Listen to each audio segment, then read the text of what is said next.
Salve Regina, Mater misericordiae, vita dulcedo, estes nostra salve. The Lord be with you. A reading from the Holy Gospel according to St. Matthew. Jesus told his disciples this parable.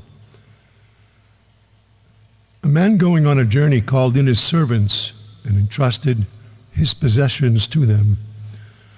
To one he gave 5 talents, to another 2, to a third 1, to each according to his ability.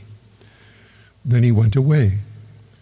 Immediately the one who received 5 talents went and traded with them and made another 5. Likewise, the one who received 2 made another 2. But the man who received 1 went off and dug a hole in the ground and buried his master's money. After a long time, the master of those servants came back and settled accounts with them. The one who had received 5 talents came forward, bringing the additional 5. He said, "Master, you gave me 5 talents. See, I have made 5 more." His master said to him, "Well done, my good and faithful servant. Since you were faithful in small matters, I will give you great responsibilities. Come, share your master's joy." Then the one who had received 2 talents also came forward and said, "Master, you gave me 2 talents. See, I have made 2 more." His master said to him, "Well done, my good and faithful servant. Since you were faithful in small matters, I will give you great responsibilities. Come share your master's joy."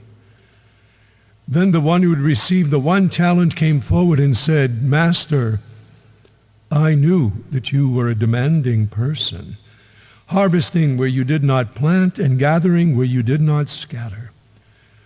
So out of fear I went off and buried your talent in the ground. Here it is back." His master said to him in reply, "You wicked, lazy servant. So you knew that I harvest where I did not plant and gather where I did not scatter.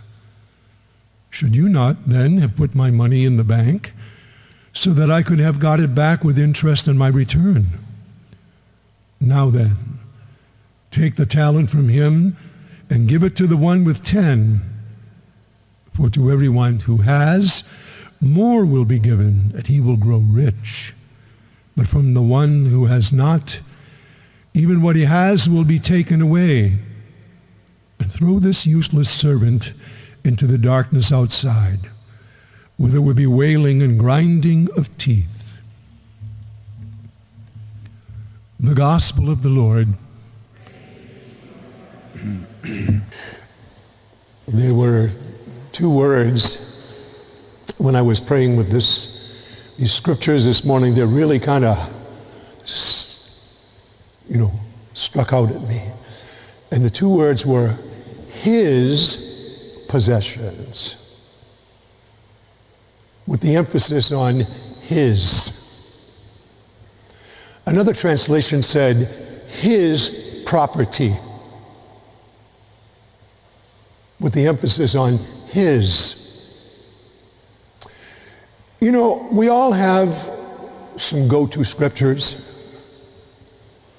And one of mine is, among some of the ones that I like, is 1 Corinthians 6, 19 and 20. "Do you not know that you are not your own? That you have been purchased at a great price? If you've been bought and paid for, okay, and you don't belong to yourself, then you belong to somebody else." There it is, right there. We've been bought and paid for. This is not my body. It's not your body. You hear a lot of that today. My body, my choice.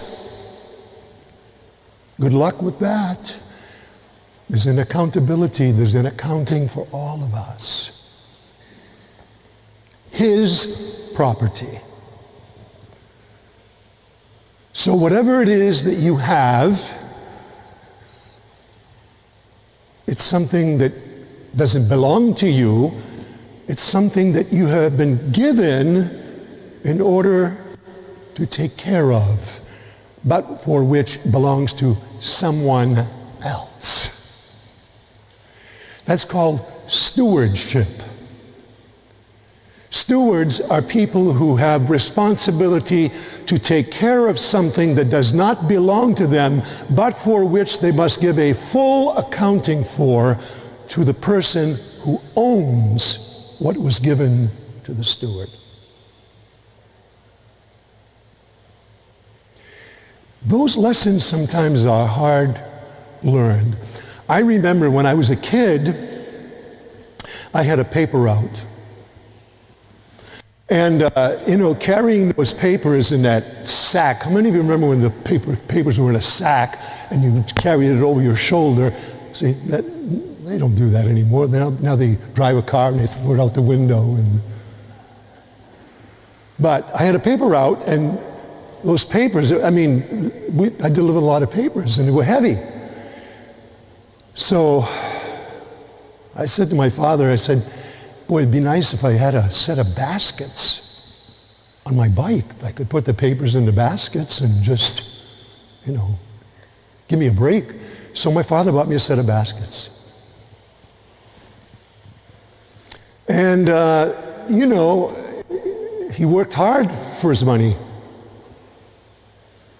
But within a few weeks, because I was irresponsible, the baskets were trashed.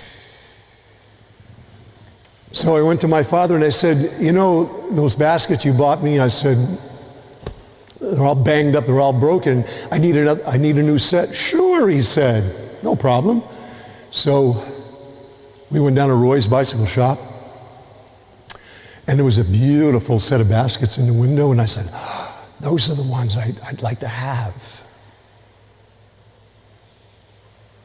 And so they were $6. Can you imagine $6? And so I said, those are the ones I want. And so my father said, okay. So we went up to the counter, and the guy went into the window, took the baskets out, and so my father said, pay the man. I looked at my father and said, what? He said, oh, no. He said, pay the man. I bought you the first set. You didn't take care of them, and now you want a new set? Pay the man. Well, guess what? I didn't have any money. And back then, the papers were 42 cents a week, okay?